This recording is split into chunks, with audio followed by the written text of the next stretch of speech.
Assalamualaikum warahmatullahi wabarakatuh. Bismillahirrahmanirrahim. Alhamdulillah wa bihi nasta'in. Salatu wassalamu ala Rasulillah sayyidil anbiya'i wal mursalin wa ala alihi wa ashabihi ajma'in. Yaqulu tabaraka wa ta'ala, a'udzu billahi minasy syaithanir rajim. Ya ayyuhalladzina amanu taqullaha haqqa tuqatih wa la tamutunna illa wa antum muslimun.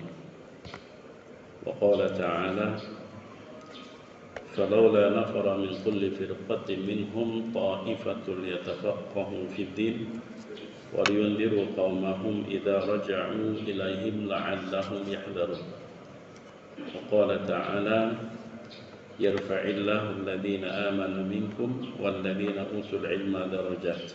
Wa qala ta'ala, wa la taqfu ma laysa laka bihi 'ilm innas sam'a wal basara wal fu'ad kullu ulaika kana anhu mas'ula. Wa qala sallallahu alaihi wasallam, talabul ilmi fariidatun ala kulli muslim. Yang Allah muliakan kaum muslimin dan muslimat, ikhwan dan akhwat fillah, mata'anallah wa iyyakum bisihhati wal afiyah. Pertama-tama mari kita sama-sama memanjatkan puji dan syukur kepada Allah dengan mengucap alhamdulillah rabbil alamin.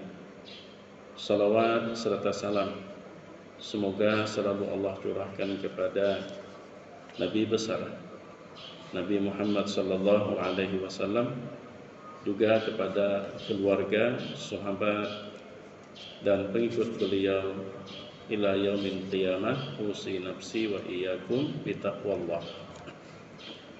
Ikhwan dan akhwat fillah yang dimuliakan Allah Subhanahu wa taala, perintah pertama yang diterima oleh Rasulullah sallallahu alaihi wasallam jauh sebelum perintah salat, berpuasa maupun perintah-perintah lainnya adalah perintah untuk berilmu dan berpengetahuan serta berwawasan.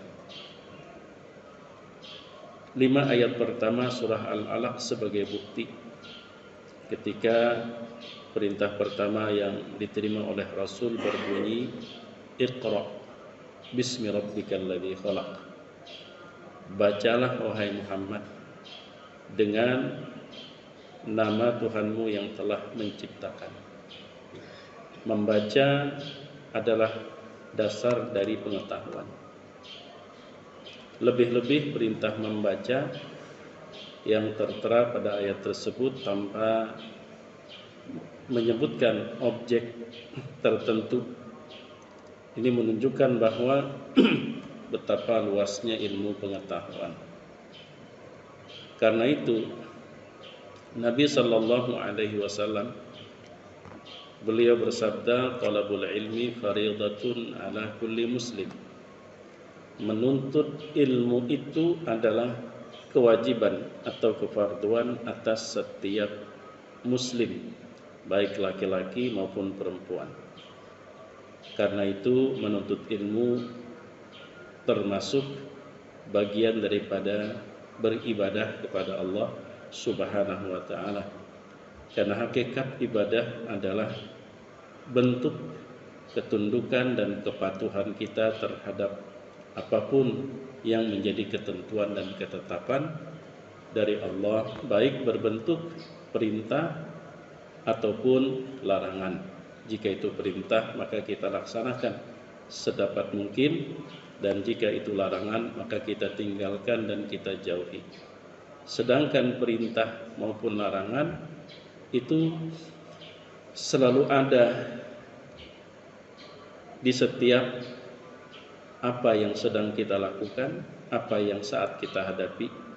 Tidak hanya ketika kita sholat saja, tapi juga ada pada saat kita bertransaksi, ada pada saat kita membangun keluarga dan rumah tangga, bahkan ada ketika kita bertetangga.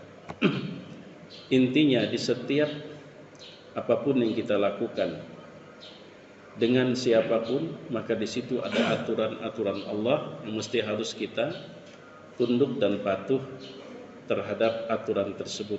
Itulah arti dari sebuah hamba. Dan kata hamba dalam bahasa Arab itu disebut dengan abdun, satu akar kata dengan perintah u'budu, beribadahlah kepada Allah. Karena itulah Syekh Muhammad Al-Ghazali ketika beliau menjelaskan tentang konsep ibadah, beliau sederhanakan terbagi kepada dua. Ada ibadah dalam pengertian luas dan ada ibadah sebagai hamba dalam pengertian khusus. Yang pengertian khusus yang biasa kita istilahkan dengan ibadah mahdhah, seperti halnya kita sholat, puasa, berzikir, berdoa, dan seterusnya. Sementara ibadah dalam pengertian luas itu adalah setiap ketundukan dan kepatuhan kita terhadap aturan Allah yang telah ditetapkan, baik dalam Al-Quran maupun yang dijelaskan oleh Nabi besar Muhammad sallallahu alaihi wasallam yang kita sebut dengan Al-Quran dan Sunnah. Jamaah yang dimuliakan Allah Subhanahu wa ta'ala, sebelum kita beramal, sebelum kita berbuat, maka suatu keniscayaan mesti berdasarkan dengan ilmu dan pengetahuan. Karena itu Allah berfirman, wala taqfu ma laisa laka bihi ilm. Janganlah engkau mengikuti sesuatu yang engkau itu tidak mengetahuinya. Artinya kita tidak dibenarkan melakukan sesuatu sekedar ikut-ikutan ataupun latah. Orang tumbur kita abut juga, padahal kita kada tahu dengan masalah seperti apa sebenarnya. Namun juga perlu kita ketahui, setiap orang dia berbuat tidak sekedar berdasarkan apa yang dia ketahui, tapi dia akan berbuat sebatas apa yang dia pahami dari yang dia ketahui. Jadi tidak sekedar apa yang dia ketahui, tapi apa yang dia pahami dari apa yang dia ketahui. Jadi apa yang kita ketahui masih ada lagi tugas kita. Kita fahami dengan benar, kita fahami dengan betul. Karena bisa saja yang dilakukan seseorang tidak bertentangan dengan apa yang dia ketahui, tapi sangat mungkin dia memiliki cara memaham yang kurang pas. Belum berikan contoh yang sangat sederhana. Ada sebuah hadis Nabi Shallallahu Alaihi Wasallam yang kita sepakat tentang kesahihannya. Ujar Nabi, man bana lillahi masjidan banallahu lahu baitan fil jannah.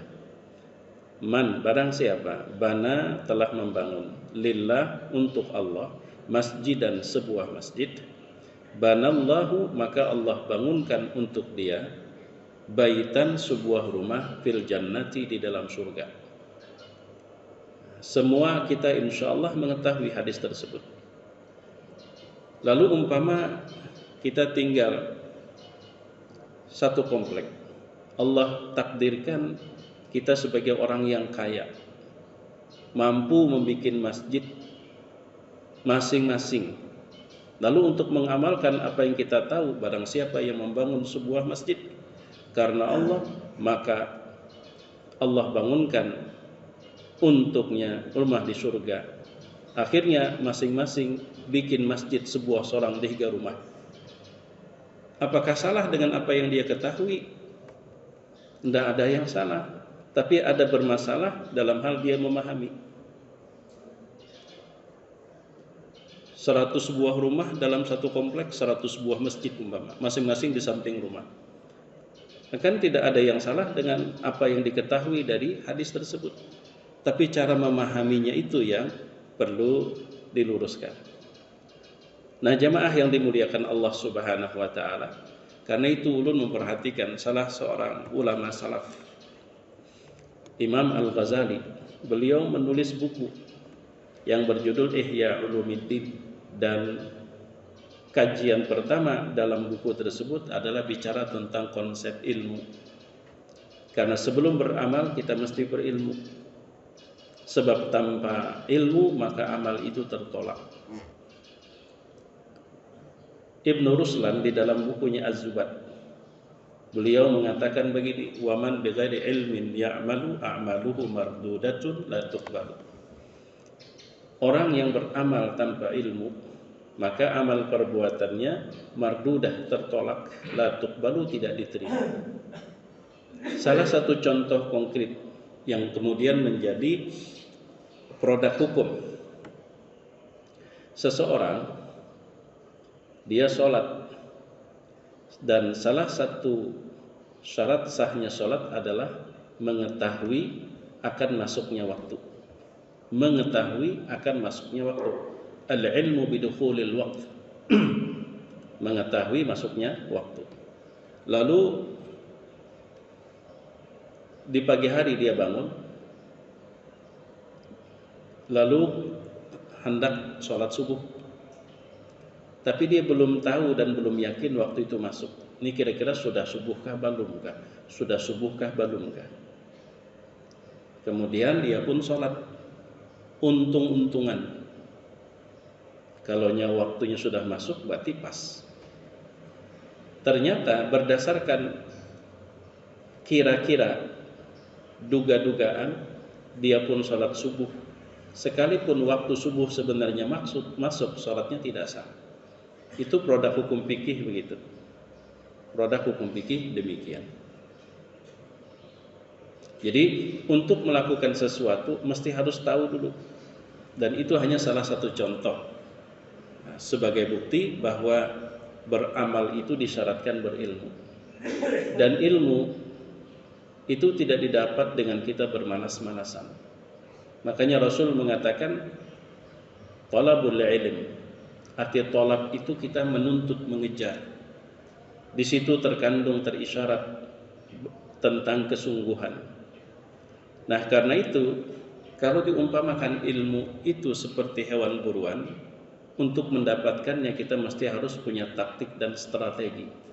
Tentu apa yang kita lakukan menyangkut hal taktik dan strategi itu tentu juga mengacu kepada Al-Quran dan Sunnah Rasul Sallallahu Alaihi Wasallam. Karena menuntut ilmu adalah bentuk daripada ibadah, dan ibadah tentu harus mengacu kepada tuntunan Al-Quran dan Sunnah Nabi Sallallahu Alaihi Wasallam. Maka apa yang dipahami oleh Imam Al-Ghazali ditambah dengan pengalaman beliau, maka beliau menyebutkan ada beberapa strategi, atau lebih tepatnya beliau sebut dengan adab orang menuntut ilmu. Kenapa beliau menyebut dengan adab? Ini karena al-adabu fawqal ilm. Memang sebelum beramal kita mesti berilmu, tapi ada yang lebih penting di atas ilmu, yaitu disebut dengan adab. Nah, kalau bahasa kita sekarang mungkin bisa disebut dengan strategi. Dengan strategi yang baik dan tepat, maka ibarat hewan buruan akan lebih mudah kita dapat. Dan dalam kesempatan pagi hari ini, ulun ingin menampilkan beberapa strategi dan adab yang sering terabaikan oleh kita saat kita nuntut ilmu. Adab yang pertama adalah taqdimu taharatin nafsi an rada'il akhlaqi wa madmumil awsafi. Yang pertama adalah selalu bertakwa kepada Allah dalam setiap hal.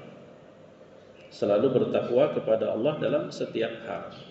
Perilaku kita jauh dari perbuatan maksiat secara zahir maupun batin. Arti batin, hati, pikiran, dan perasaan. Itu mesti harus kita selalu cerminkan ketakwaan kepada Allah. Sebab di dalam Al-Quran surah Al-Baqarah ayat 282 Allah menegaskan wattaqullaha wa yu'allimukumullah. Bertakwalah kamu kepada Allah, wa yu'allimukumullah. Maka setelah itu Allah akan berikan kepada kamu ilmu. Jadi jauhi perbuatan dosa, perbuatan maksiat. Lebih-lebih wadah ilmu itu adalah qalbu. Tempatnya ilmu itu adalah qalbu. Dan ilmu itu datang dari Allah. Karena itu Imam Asy-Syafi'i rahimahullah, beliau pernah mengalami sedikit gangguan dalam hal ingatan dan hafalan. Beliau minta nasihat kepada gurunya yang bernama Imam Waqi', lalu mendapatkan bimbingan dari guru, kemudian beliau abadikan dalam sebuah bait syair. Apa kata beliau? Syakautu ila waqi'in su'a hifdhi fa arsyadani ila tarkil ma'asi fa innal ilma nur wa nurullahi la yuhda lil 'asi. Aku mengeluhkan kepada guruku buruknya ingatan dan hafalanku. Fa arsyadani ila tarkil ma'asi. Lalu guruku mengarahkanku untuk meninggalkan perbuatan maksiat. Fa innal ilma nurun, karena ilmu itu cahaya. Wa nurullahi la yuhda lil 'asi, dan cahaya Allah tidak akan diberikan kepada orang yang bermaksiat. Dalam sebuah hadis Nabi sallallahu alaihi wasallam mengingatkan, apabila seorang hamba melakukan perbuatan dosa, maka dosa itu akan menyisakan bintik hitam di atas qalbunya, di atas hatinya. Kemudian ketika dosa itu terulang, baik dosa yang sama atau kesalahan yang berbeda, maka kesalahan itu kembali menyisakan, sehingga ketika terjadi penumpukan, maka hati seseorang yang melakukan perbuatan itu secara terus-menerus akan menjadi hitam, tertutup oleh bintik hitam. Maka Nabi membaca firman Allah dalam surah Al-Mutaffifin, kalla bal rana ala qulubihim ma kanu yaksibun. Kan tetapi yang menyebabkan hati mereka itu keras berkarat adalah perbuatan dosa yang mereka lakukan secara terus-menerus. Nah, karena itu hal yang pertama agar Allah berikan kita ilmu dengan mudah adalah dengan selalu bertakwa kepada Allah Subhanahu wa taala. Kemudian yang kedua, an yuqallila ala'iqahu minal ishtighali bid dunya. Yang kedua adalah saat kita ngaji, saat kita nuntut ilmu, kita hindari perbuatan-perbuatan yang dapat mengurangi konsentrasi kita terhadap apa yang kita simak. Termasuk biasanya, ampun maaf ya, di muka berceramah, di belakang diskusinya, termasuk itu. Termasuk juga umpama saat ngaji bakulai handphone, browsing ini, browsing itu. Ini sebenarnya salah satu penghambat ilmu itu masuknya tidak maksimal. Ilmu itu masuknya tidak maksimal. Jadi ibarat orang di muka berceramah, di belakang berceramah juga. Nah ini, atau bepandera, ini termasuk perkara yang menyebabkan kita itu tidak mendapatkan secara maksimal ilmu yang kita tuntut. Bahkan Imam Al-Ghazali di dalam bukunya Asnaful Maghrurin, beliau di buku itu menjelaskan tentang kelompok orang-orang beriman yang tanpa sadar mereka masih tertipu. Tanpa sadar mereka tertipu. Yang pertama beliau sebutkan adalah kelompok orang-orang yang berilmu. Yang kedua, kelompok orang-orang yang rajin beribadah kepada Allah. Dan yang ketiga, kelompok orang-orang yang diberikan harta, kekayaan. Dan yang keempat, kelompok yang biasa mengatasnamakan ahli tasawuf, kata Imam Ghazali.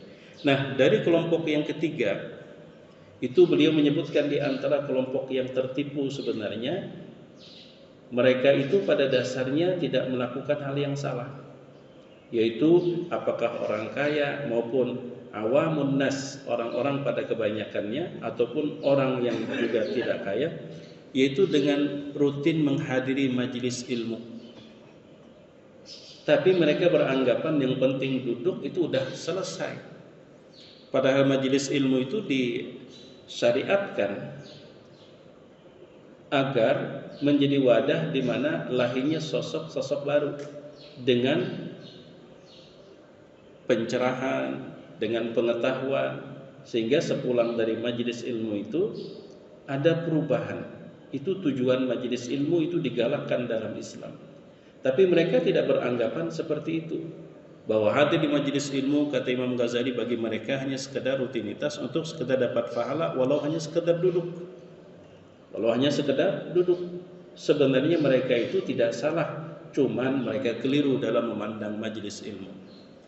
Nah, jamaah yang dimuliakan Allah Subhanahu wa taala, jadi yang kedua, apapun yang kira-kira dapat mengurangi konsentrasi kita, fokus kita terhadap apa yang ingin kita dapatkan, itu siogianya dihindari, minimal dikurangi. Tapi kalau bagi ulun harus dihindari.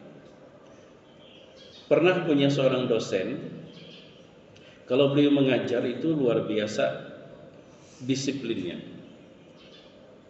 Jadi waktu ngajar, kami peserta itu paling sekitar berempat, bahkan kadang-kadang cuma 2 orang. Karena untuk pasca sarjana tidak banyak orangnya. Bila beliau sudah masuk ke ruangan, itu pintu ditutup. Kita duduk di depan sidin. Tangan mesti harus ditaruh seperti ini.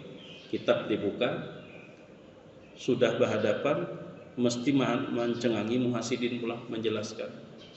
Kita pegang pulpen aja, padahal tidak keperluan untuk mencatat, itu ditegur.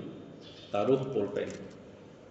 Kalau ada orang yang ngetuk pintu lokal tersebut, mata kita melirik, langsung ditegur. Anta ma'ai, kamu bersamaku, bukan urusan kamu tentang siapa yang ngetuk pintu.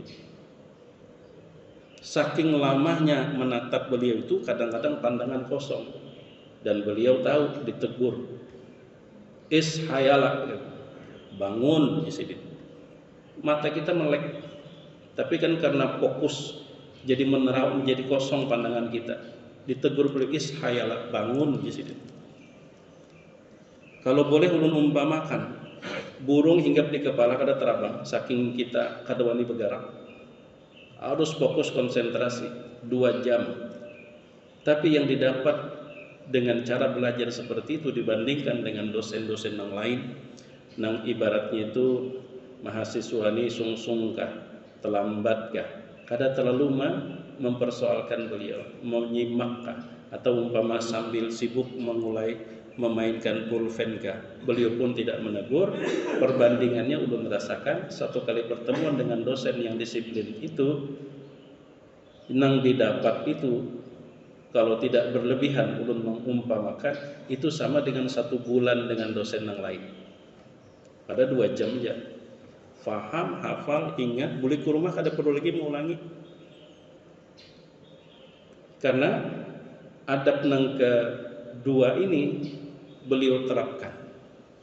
Jadi kadang-kadang kita belajar, apalagi zaman sekarang, untuk belajar kita tidak kuat duduk lama.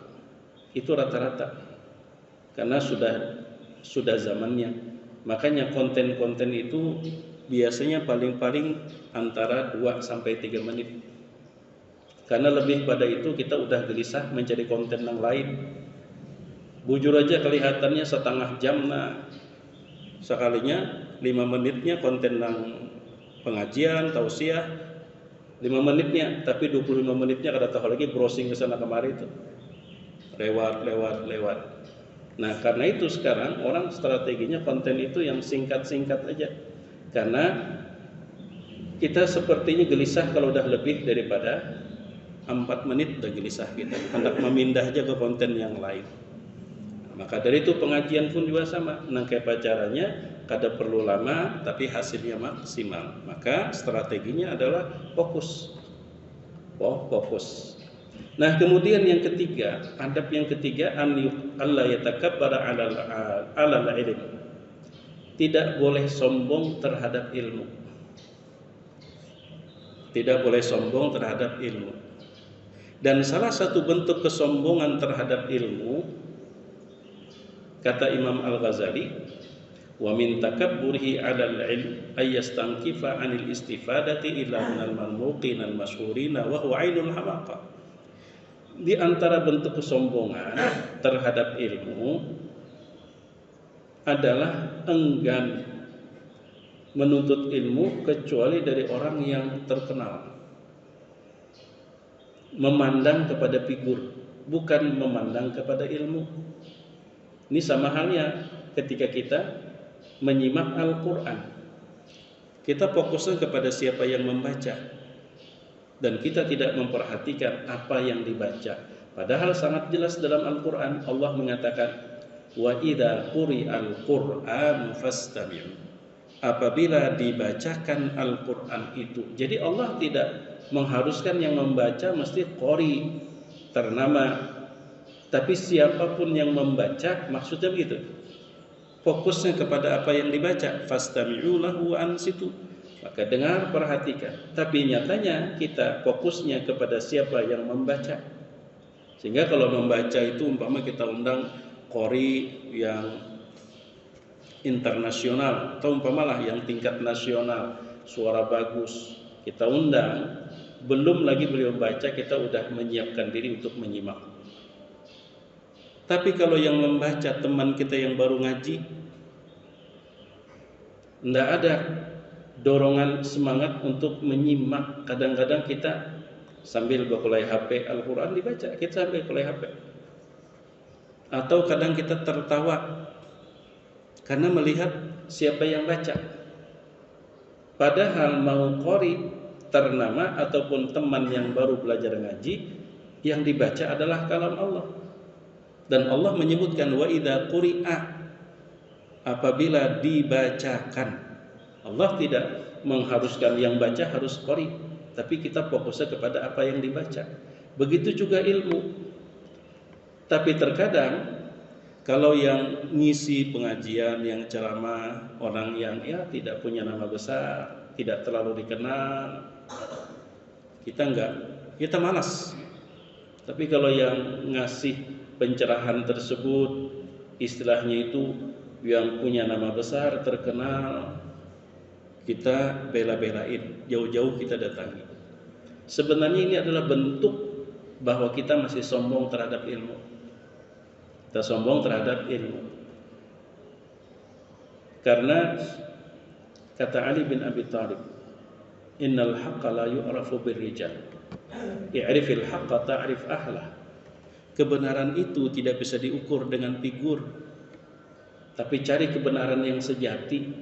Setelah kamu temukan kebenaran yang sejati, kamu akan melihat siapa yang berada di sekitar kebenaran atau siapa yang berjuang untuk kebenaran itu. Kita kalau umpama yang ngajar itu bukan siapa-siapa, apalagi umpama umur lebih anum dari kita, atau bahkan ilmunya tidak seluas pengetahuan kita, cuman posisi kebetulan sidin yang mengajar, kita duduk sebagai pendengar. Kita kadang-kadang sepertinya hilang semangat. Padahal akhlaknya salafus saleh yang ulun ketahui, kalau ada seseorang menyampaikan hadis Nabi, satu hadis Nabi, dan dia cuma tahu satu hadis Nabi itu aja, sementara orang soleh tersebut posisinya sebagai pendengar, apa yang disampaikan oleh pemateri tersebut, dia lebih tahu, lebih paham, lebih berpengalaman. Tapi karena posisinya sebagai menyimak, dia menyimak seakan baru pertama kali mendengar hadis tersebut. Serius, fokus, memuliakan dengan ilmu. Apalagi kadang-kadang kita kalau bukan ustadz yang kita sukai, bulikan. Apakah hanya karena beda manhaj kita mendain ustadz benda kadang mendengar? Pertama itu menunjukkan kesombongan, yang kedua buruk sangka. Dengarakan dulu. Kalau ada hal yang kada sependapat, kita tetap punya sikap. Kalau ada hal yang baru dan baik yang kita tidak ketahui, ilmu kita bertambah. Tapi dengar dulu. Kadang-kadang belum mendengar sudah bulik. Hanya kenapa? Hanya alasan kita beda manhaj. Emang Al-Qur'annya beda? Enggak, juga Al-Qur'an sama. Bahkan hadisnya juga sama. Ilmunya sama. Perbedaan yang dapat membuat kita semakin lebih bijak dan kaya adalah bagaimana cara memaham. Oh, aku memaham kayak ini, orang tuh memaham hadis yang sama demikian.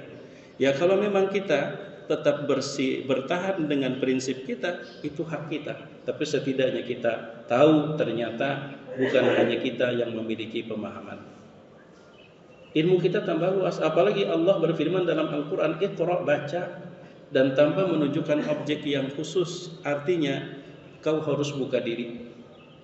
Ilmu itu mencerahkan, bukan membuat kita semakin eksklusif, semakin tertutup.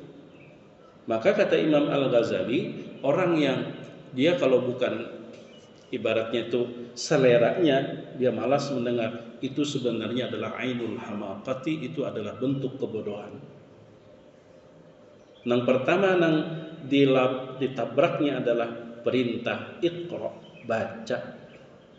Baca dulu, jangan buru-buru menarik sebuah kesimpulan. Nah, jamaah yang dimuliakan Allah Subhanahu wa taala, itu yang ketiga. Kemudian yang keempat, an yahtarizal khaidu fil ilmi fi mabda'il amri 'anil isgha'i ila ikhtilafin nasi.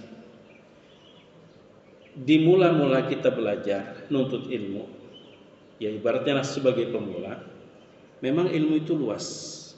Maka siogianya nanti dulu, hindari dulu untuk menyimak mendengar masalah-masalah krusial atau masalah-masalah khilafiyah, nanti dulu. Bukan tidak boleh, belum saatnya, karena kita baru pemula.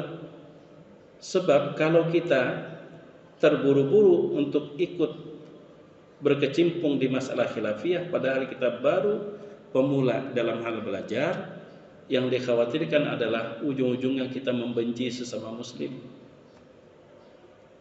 Kalau diumpamakan seperti orang belajar berenang, kalau hanya belajar itu di pinggir-pinggir aja dulu, jangan langsung ke tengah sungai sana, arusnya deras. Mantapkan dulu kemampuan berenang di pinggir, berlatih. Kalau sudah sudah stabil, sudah kuat, ya silahkan ikut berenang ke tengah sungai di mana arusnya deras. Nah, ada satu hal yang cukup menarik ulun memperhatikan. Kebiasaan di Mesir dulu, sebelum internet, sebelum medsos, dan sebelum informasi mudah didapat dulu, ketika masih hanya menggunakan mikrofon sejauh televisi, radio, sebelum ada internet. Dulu kalau pengajian-pengajian umum seperti ini, kita seakan tidak pernah melihat adanya perbedaan. Yang disampaikan itu yang adem, menyejukkan, mencerahkan, menggugah untuk beramal, beribadah. Seakan-akan kita melihat tidak ada perbedaan di kalangan ulama di sana kalau ceramah umum. Tapi kalau kita buka buku tulisannya masing-masing, wah, kerusuhan luar biasa, bantah membantah. Jadi si A umpama menulis, si B tidak suka, dia tulis buku. Si A merasa dibantah, dia nulis buku lagi. Jadi perbedaan pendapat itu mereka tuangkan dalam tulisan, dalam buku. Tapi dalam ceramah adem. Kenapa? Karena kalau ceramah seperti ini, pendengar tidak bisa kita batasi. Ada yang memang siap, ada yang tidak siap. Ada yang menyimak utuh, ada yang setengah. Ada yang mengikuti dari awal sampai selesai, ada yang hanya awal mengikuti, pertengahan bulik. Ada juga yang hanya datang, sehingga tidak dapat kita kontrol dampaknya itu. Maka mereka tidak membicarakan masalah-masalah sensitif ketika mereka di depan corong mikrofon. Tapi di dalam buku tuntas mereka selesaikan, mereka kupas. Kenapa? Karena hanya orang yang serius belajar yang mau buka buku, hanya orang yang serius mengkaji yang mau beli buku. Nang mana nang kada seriusnya, jangankan anak baca buku, nukar buku kayaknya kuler. Baik nukar barasnya. Jadi disitulah mereka mengatur, sehingga masalah-masalah itu memang ketika dipelajari, yang mempelajari memang sudah ada kesiapan dari awal untuk mengkaji lebih dalam, maka mereka lihat di buku.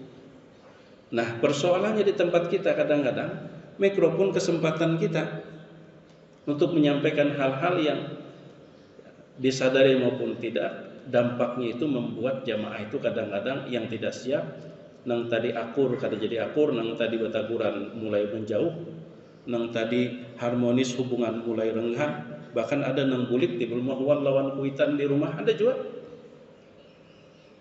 Nah jadi perlunya kita untuk juga mendewasakan dalam hal bagaimana kita menyimak.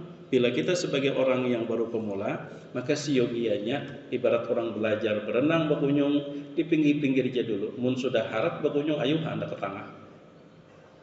Kadang-kadang berdebat satu sama lain, sama-sama hanya belajar bakunyung juga sekalinya. Nah itu nambah karasan. Ini yang kita harus antisipasi. Itu yang keempat. Nah kemudian di antara adab yang juga sangat penting ini soal niat kita nutut ilmu itu apa? Niatnya an yakuna qasdul muta'allimi fil hali tahliyata batinihi wa tajmilahu bil fadilati wa fil ma'ali al qurba min Allah subhanahu wa ta'ala wa taraqqiya ila jiwaril mala'il a'la minal malaikati wal muqarrabin. Bahwa kita ngaji nutut ilmu bukan untuk membaca aib dan kesalahan-kesalahan orang lain, tapi kita nutut ilmu adalah untuk berbenah, untuk memperbaiki diri kita, untuk bagaimana di dunia ini kita gawian kita kada tersalah, sehingga di akhirat nanti kita dekat dengan Allah, bersaing dengan orang-orang yang terdahulu yang termasuk minas siddiqin, minan nabiyyin wasiddiqin wasyuhada'i wassalihin. Kadang-kadang kita setelah kita membaca, ngaji, kita nutut ilmu, pandangan kita malah tertuju kepada orang di sekitar kita. Berarti ini salah, berarti ini itu salah, berarti ini tidak benar. Padahal kita nutut ilmu itu adalah untuk berbenah diri kita. Mungkin ada hal-hal yang selama ini mesti kita lakukan, tapi tidak kita lakukan karena kita kada tahu. Atau selama ini ada hal-hal yang mestinya kita tinggalkan, tapi kita masih terlibat karena faktor kada tahu. Maka itulah nuntut ilmu. Jadi untuk di dunia bagaimana kita berbenah diri sehingga di akhirat nanti kita dekat dengan Allah. Wala yaqsida bihi riyasata. Jangan sampai nuntut ilmu itu untuk cari kekuasaan. Wal mala, atau dijadikan sebagai alat untuk mengumpulkan kekayaan. Apalagi umpama untuk mendapatkan jabatan. Wa mumarasatul sufaha, atau umpama maagaki orang kada beilmu. Kita nih habis belajar nuntut ilmu, boleh ke rumah lalu merasa lebih berilmu, ada perasaan merasa lebih berilmu dari nang kada turun pengajian, itu sudah keliru. Termasuk wa mubahatul aqrani, atau umpama menyaingi, bersaing dengan kekawanan supaya ada yang dibanggakan, supaya bila sudah kena terdapat pulang berdebat, mati kutunya kada lagi melawan. Nah itu bukan seperti itu tujuan kita nuntut ilmu. Tapi nuntut ilmu tujuan kita adalah untuk berbenah diri. Makanya ujar Imam Al-Ghazali begini di dalam buku lainnya yang berjudul Ayyuhal Walad, ketahuilah wahai anakku, ilmu yang kau miliki hari ini seluas apapun, kalau tidak dapat menjauhkan kamu dari berbuat maksiat, kalau tidak dapat mendorong kamu untuk semakin taat kepada Allah, maka ilmu itu kelak pada hari kiamat tidak akan dapat menjauhkan kamu sejengkal pun dari neraka Allah. Ilmu yang saat ini seluas apapun, sedalam apapun yang kau miliki, tapi tidak mampu menjauhkan kamu dari berbuat maksiat kepada Allah, tidak mampu membuat kamu semakin rajin taat kepada Allah, maka ilmu itu sebanyak apapun tidak akan mampu menjauhkan kamu kelak dari neraka jahanam. Karenanya ilmu bermanfaat itu ukurannya, pertama, apakah membuat kita semakin takut kepada Allah? Yang kedua, apakah membuat kita semakin dekat kepada Allah? Yang ketiga, apakah kita bisa bermanfaat buat orang lain? Di mana manfaat itu apakah manfaat sebatas di dunia atau di manfaatnya berlanjut kelak sampai hari akhirat? Kalau ciri-ciri itu ada pada ilmu yang Allah berikan kepada kita, maka bersyukurlah ilmu tersebut termasuk ilmu yang bermanfaat. Tapi kalau tidak membuat kita takut kepada Allah, tidak membuat kita semakin rajin berbuat taat kepada Allah, kemudian tidak bisa memberikan kontribusi dan bermanfaat terhadap orang lain, baik di dunia lebih di akhirat, ketahuilah itu ilmu yang tidak bermanfaat. Karena ilmu itu ada yang bermanfaat, ada yang tidak. Yang tidak bermanfaat itu hanya menjadi poin pertanggungjawaban. Karena ilmu itu sama seperti harta. Bila salah dalam menggunakan harus dipertanggungjawabkan. Karena sama-sama anugerah dan pemberian dari Allah Subhanahu wa taala. Makanya ada sebuah hadis begini, asyadun nasi 'adaban yaumil qiyamah ya'lamu man manfa'ahu Allah bi'ilmi. Orang yang paling berat nanti siksaan kelak pada hari kiamat orang yang berilmu tapi ilmunya tidak bermanfaat. Karena ada bedanya dengan orang yang ada ilmu. Malah ternyata semakin berilmu hubungan semakin rendah sesama muslim. Yang ada hanya kebencian, yang ada hanya antipati, yang ada hanya pesimis terhadap orang lain. Bahkan ketika berilmu malah kebiasaan sering membanding-bandingkan itu semakin terlihat dalam perilaku. Nah, sebelum ulun menutup karena sudah waktunya memang ada sebuah obrolan. Jadi seseorang nanya kepada seorang yang bijak. Setelah dia ngaji, dia nanya, guru atau ustaz di wadah guru itu ada dua macam orang. Yang pertama ibadahnya masya Allah, sholatnya, puasanya, zakatnya sudah sesuai dengan sunnah, masya Allah. Tapi sikapnya terhadap sesama muslim ada baik, akhlaknya buruk. Yang pertama. Yang kedua, terhadap sesama muslim luar biasa baik akhlak, tapi kada penyembahyang. Bulan puasa banyak pada puasanya, tapi lawan orang baik luar biasanya, santun, ramah, tata keramanya. Nah di antara dua itu buruk ya, mana yang baik, mana yang buruk. Mana yang baik, mana yang buruk. Siapa yang lebih baik? Lalu ujar sidik dua-duanya baik. Kita menjadi baik tanpa kurang itu hanya Allah yang sempurna. Dua-duanya sudah baik. Cuma ibadahnya bagus, akhlaknya itu baik. Kemudian akhlaknya bagus, ibadahnya masih bermasalah, itu baik. Cuma perlu dibenahi sama-sama, saling mengisi, bukan saling bunda lebih baik dari semua. Kan pertanyaan ulun tadi, mana yang baik, mana yang buruk? Biar jawab dua-duanya baik. Yang buruk anak kau sini, yang ketujuh menilai kurang di sini yang buruk. Yang biar menilai kurang aja, yang itu yang buruk. Tidak ada kita mencari baik tanpa kurang di manusia ini. Dan ibadahnya baik, dan ibadahnya sudah bujur bagus, belajarlah dari akhlak yang baik untuk memperbaiki akhlak. Dan akhlaknya sudah baik, itu bagus, tapi ibadahnya belajar daripada yang sudah baik, sehingga hidup itu saling menambah dan saling mengulang. Kita ibadah ilmu, jangan saling mengurangannya.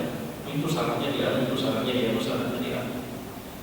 Makanya kalau sering sampaikan hidup bermasyarakat ini kita belajar dari falsafah simbol menambah, jangan mengurangi.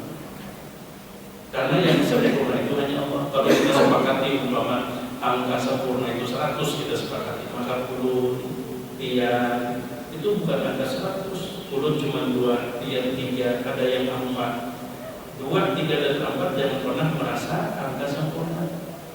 Tapi ketika 2, 3, dan 4 hidup berdampingan, bila yang diutamakan adalah simbol moral, 4 dikurang 2 sama dengan 2, bukan mengarah kepada 100, tapi semakin jauh dari 100. Makin nyai 4 saya kurang dari 2, balas mengurang, sisa 2, 62 dikurang 2, bukannya 2 menjadi 3 atau 4, tapi malah 2 menjadi 0, semakin jauh dari sempurna.